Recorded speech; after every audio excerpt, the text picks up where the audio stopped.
So I'm going to talk about, well, I'm really happy to be here. I'm really happy to meet all of the people here who've been conducting this project, and I'm really grateful to the generosity to the people from HKW and Max Planck for establishing this project.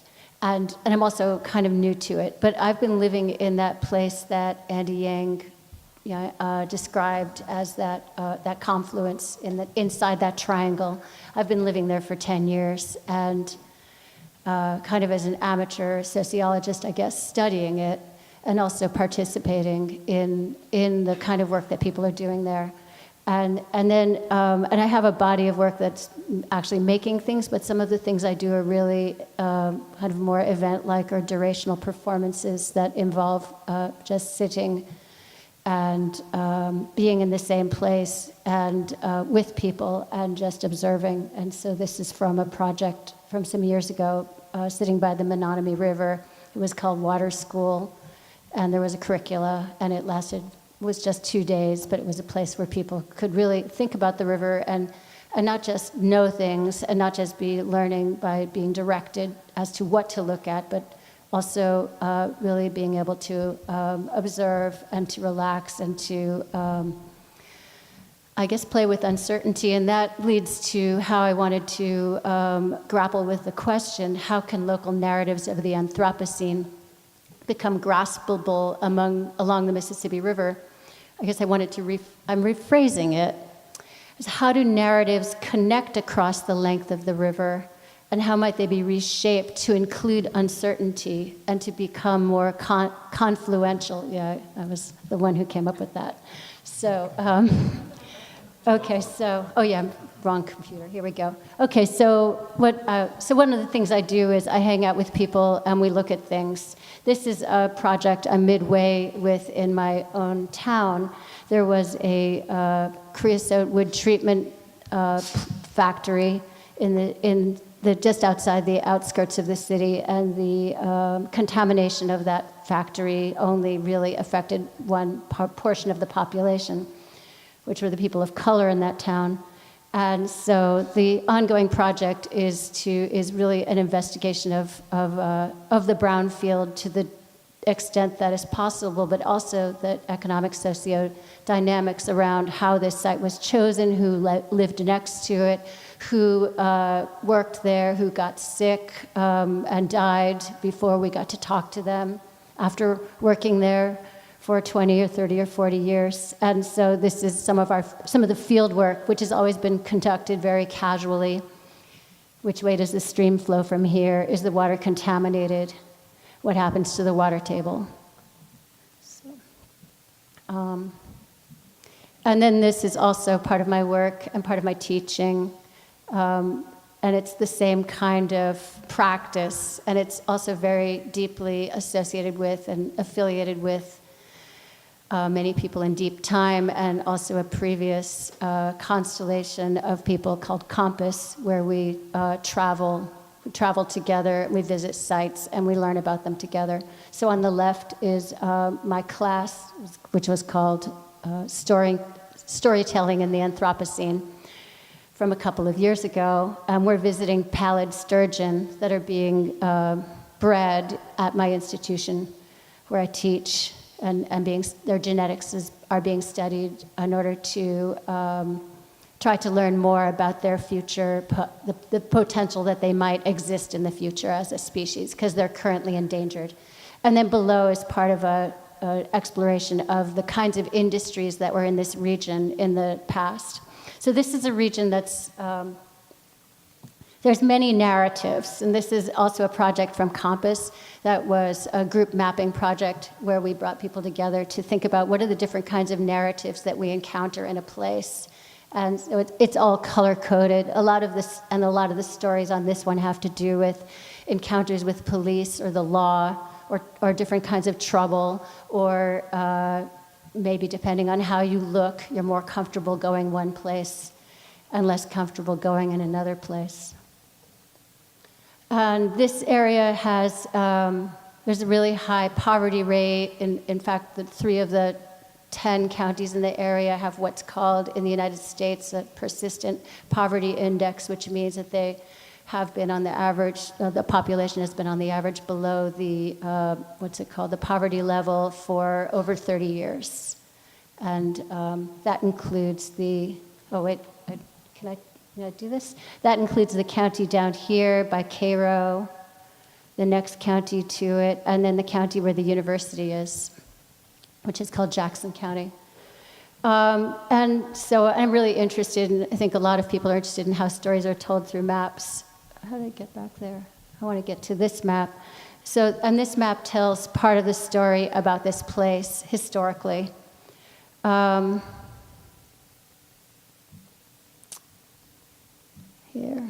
Oh, I already missed a lot of stuff. I didn't talk about the ghosts. I'll go back and talk about the ghosts real quick. So one thing that's going on here is, what are the ghosts? Like, what do we not know? So I talked about uncertainty, and these people have been told that your land is cleaned up and that there's nothing in the water. But they don't know that for sure, because there's nothing in their experience for generations that tells them that anything that anybody tells them is true, or that anybody really has their interests at heart.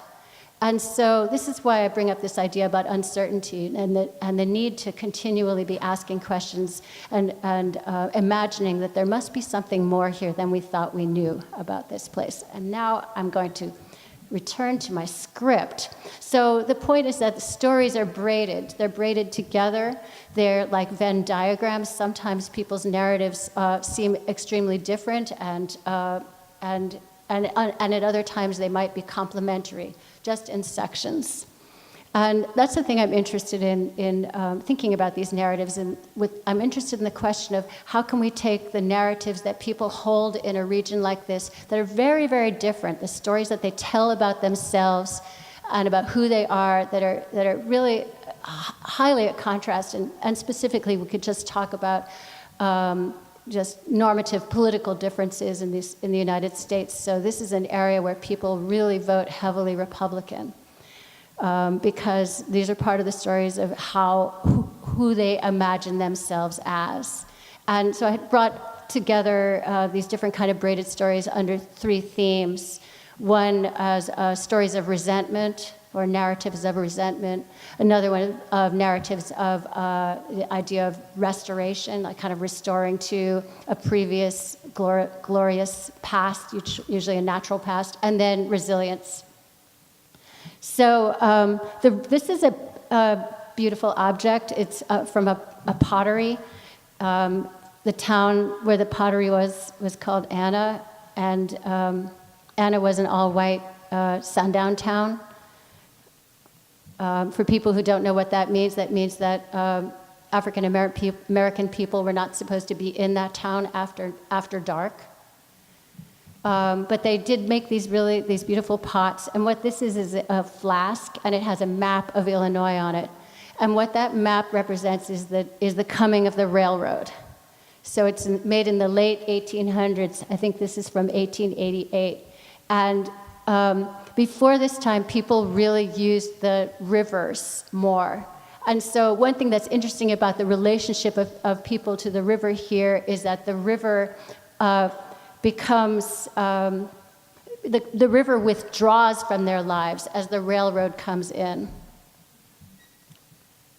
Another thing, so one of the main factors and one of the main ways that the rivers were used and are still used is for the extraction of coal. So this is the largest part of all the coal in Illinois.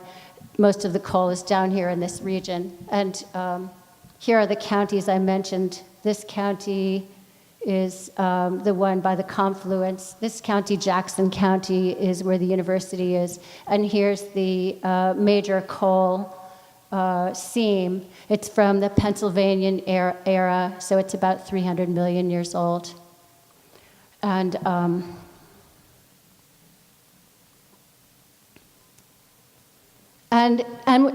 they started to mine it right around here in Jackson County so it was laid down 300 million years ago, and they started to mine it, and this is the site of the first coal mine in Illinois in 1810.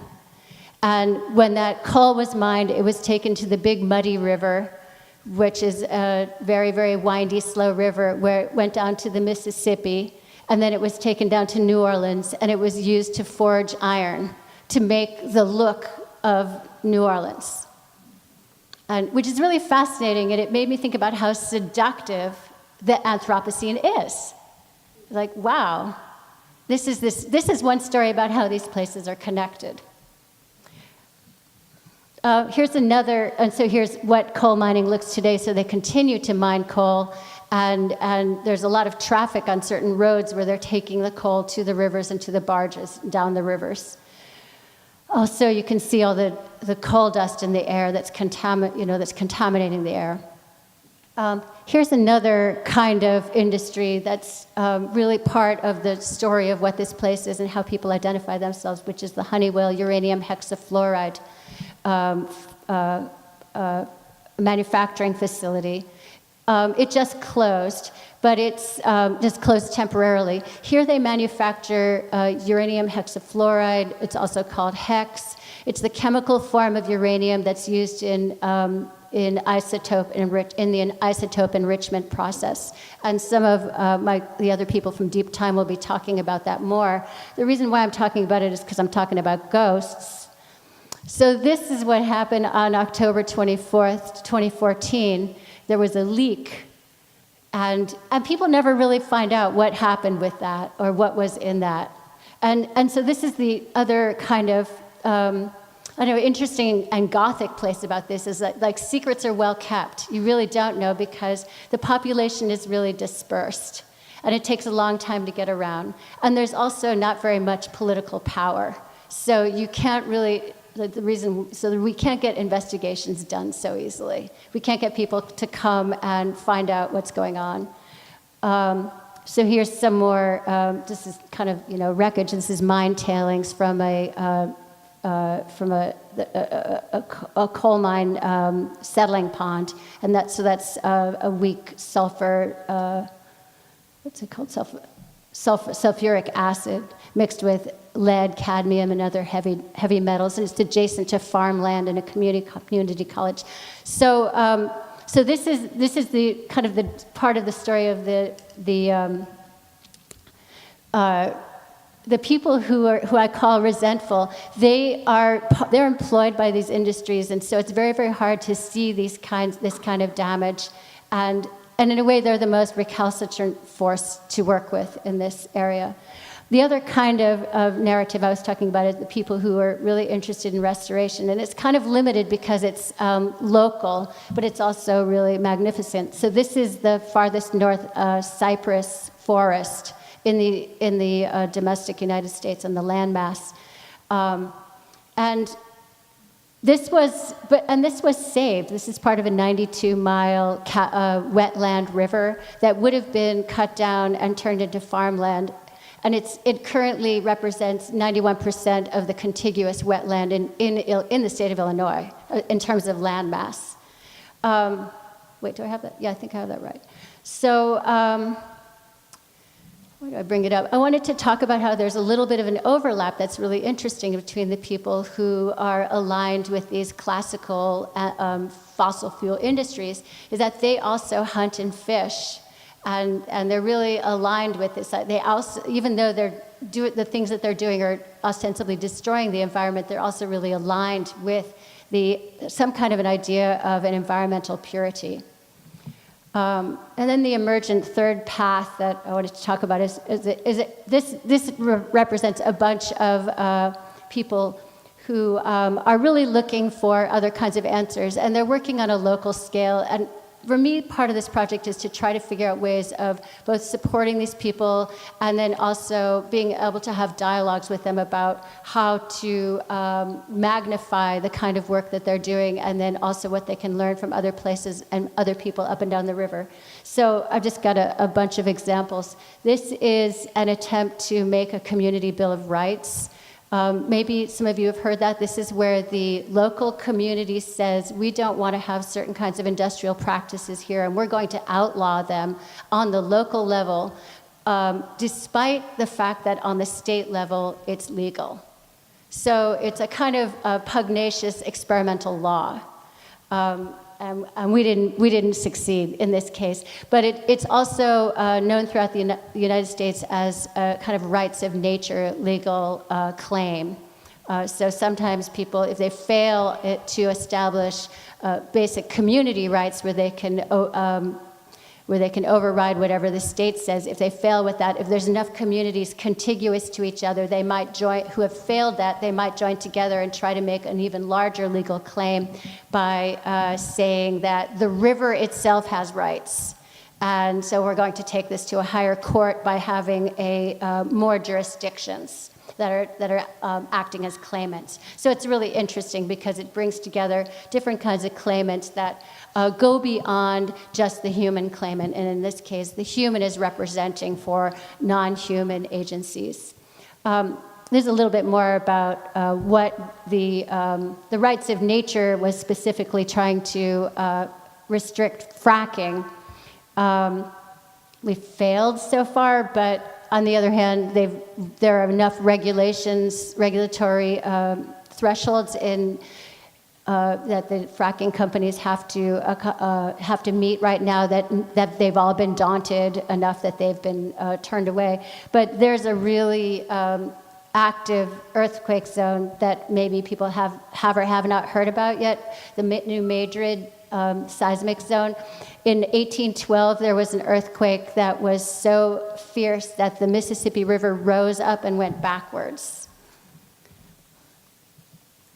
So then here's a few more of the, so these are all other kinds of narratives that are being established. This one was, so on my university campus, there's actually a coal research center.